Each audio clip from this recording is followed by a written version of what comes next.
And now I would like to invite to our stage, can I have a big hand for Princess Máxima, UN Secretary General's Special Advocate for Inclusive Finance for Development. Can I have a big hand?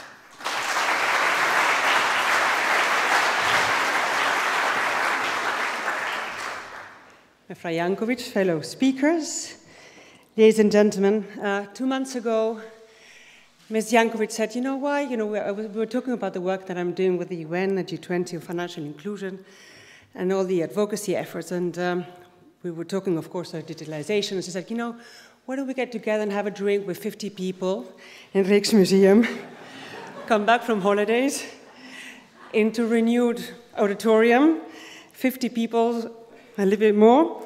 So I will do my best to actually emulate a little bit of the conversation that we had with her on this issue, and how with financial inclusion and all the work that we're trying to do that there is, we're basically leapfrogging the existing infrastructure that a lot of the countries that we live in now, basically Europe or the Northern Hemisphere, and how things are really changing in the developing world and how we can really make use of it.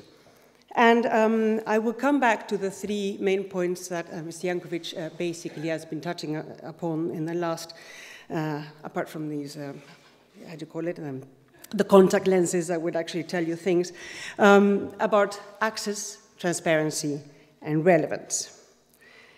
Anyway, being at the Rijksmuseum is always a treat. I think the last time we were here, you were starting to destroy things, and it's very nice to see it like it is now, and it's really an inspiration too. There are paintings here that vividly tells us about the Dutch history. Many were painted during periods of significant growth, innovation, and prosperity, definitely the Dutch Golden Age. But this period was also enabled by the development of a monetary and financial systems. Innovations included the first multinational company, the VOC, as well as the first equity investments in limited liability credit companies, back then called Vennootschap. These and other innovations allowed continued investments domestically in the Far East and beyond. Fundamentally, development and growth is not so different today. Participation in the formal financial system is an important enabler of well-being and expanding opportunities. Basic financial services help people pay for goods and services efficiently, save for investments, and mitigate the impact of unexpected events. As importantly, financial services help micro, small, and medium enterprises to grow, create jobs, and contribute to vibrant economies. However, worldwide, 2.5 billion adults and about 400 million SMEs in the world are excluded from these benefits. And of course, with financial inclusion, we're trying to change this. Now, how are we going to do this? Innovations, of course. One recent innovation was financial inclusion innovation was microcredit. Microcredit did create the ability to give very small loans to people in order to help them generate income. It did help with access, but not fully. Also, the credit part was not enough. People and entrepreneurs needed other financial services too, especially savings. In any case, we also had to reduce costs to actually make it more attractive for entrepreneurs to keep on developing themselves.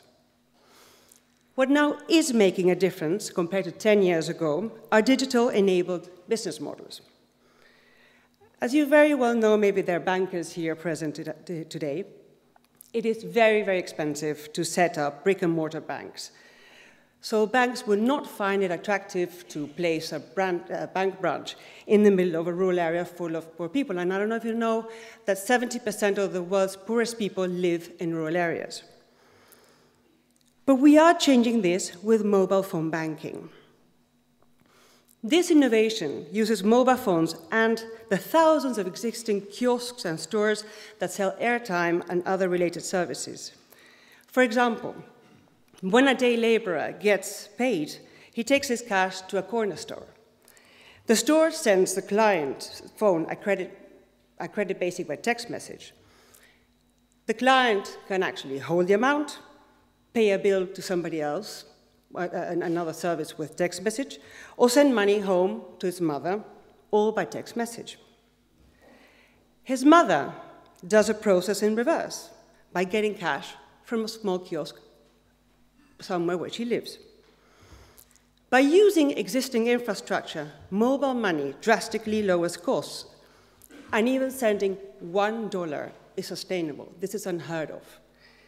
And this, of course, enables access. To give you an idea how this is changing the situation, in 2008, only 1 out of 4 Kenyans have access to some type of financial service. Now, 86% of Kenyan households have access to the payment and other basic financial services of M-Pesa, the popular mobile services in Kenya. Now, more and more countries are offering similar products.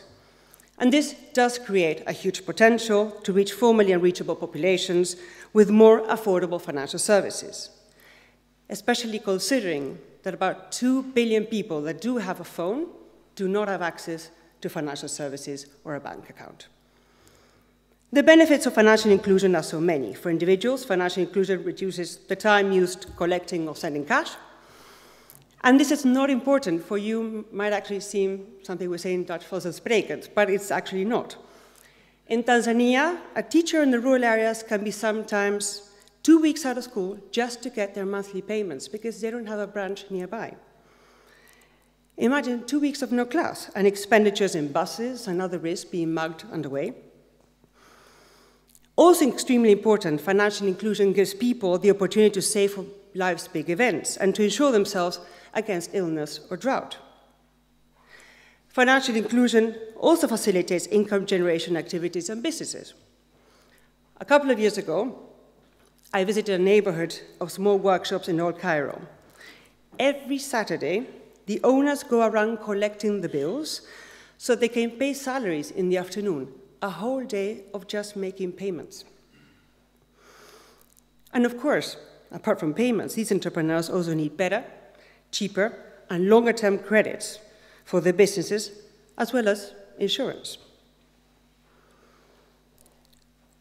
What is also positive is that mobile money makes simple financial transactions cheaper. So in turn, this also makes the cost of a loan and other financial services also cheaper.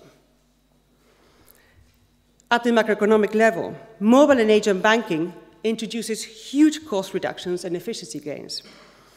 Just to give you an example, the government of Nigeria spends $1 billion a year to print, distribute, and manage cash. $1 billion a year. And of course, like we saw in the Netherlands in the 17th century, good financial innovations increases available capital for businesses and make a country prosper.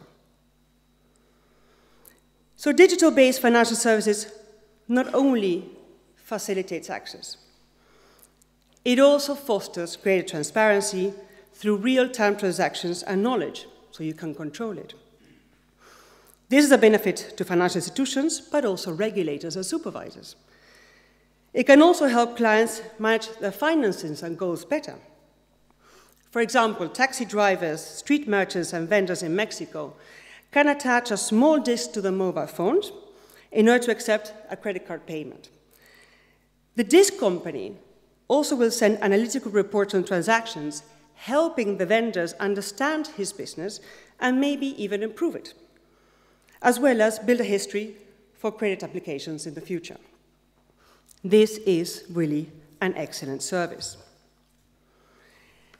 The opportunity of digital is what more can be achieved through product design, marketing and delivery, customer support, and, very importantly, consumer protection.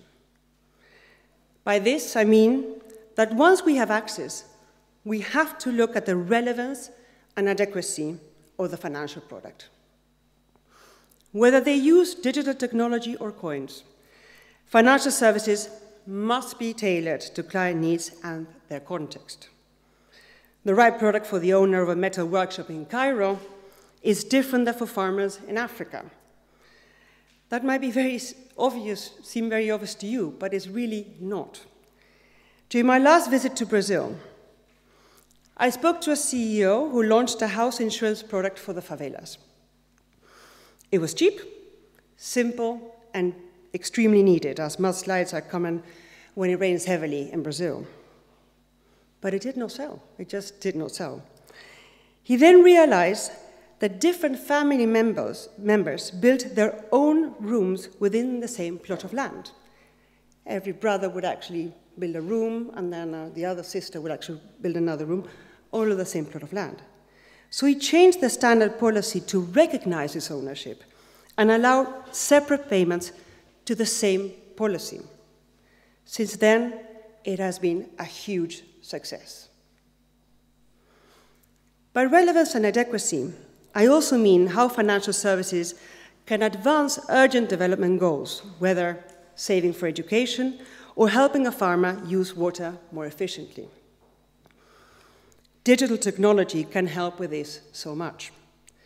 For example, one product allows African women to purchase water from an electric well through their mobile phone, saving hours of walking while covering the cost of the pump maintenance. So, ladies and gentlemen, it is not just about the digitalization, but how we use it. And it is, in the end of the day, just like financial services. It is a means to an end, and not an end in itself. Now, momentum is growing rapidly for financial inclusion. I have to say that very happy that within UN and G20 have actually seen that as a huge priority. Also, mobile money and agent banking have proven how we can really increase access and maybe really reach this 2.5 billion people. Of course, we do need to get to this 2.5 billion people, 400 million SMEs. But most of all, we need to improve relevance and adequacy of products. For this, I have found out that coordination across sectors is essential. For example, financial services and telecommunication industries, or finance institutions with seed and fertilizer companies in the rural areas, or stores that distribute social welfare benefits for governments. I realize that this cross-sector nature of financial inclusion can pose a challenge for policymakers and regulators, and also providers. Some of them may have never dreamt of working together. But you know what? People do not live in sectors. So why should we give them services that are divided in sectors? So, as we continue to advance financial inclusion as a means to sustainable development, partnership with a very sharp focus on client will be extremely key. And this is not only in Africa or Latin America, but also here in the Netherlands. I thank you very much. Thank you.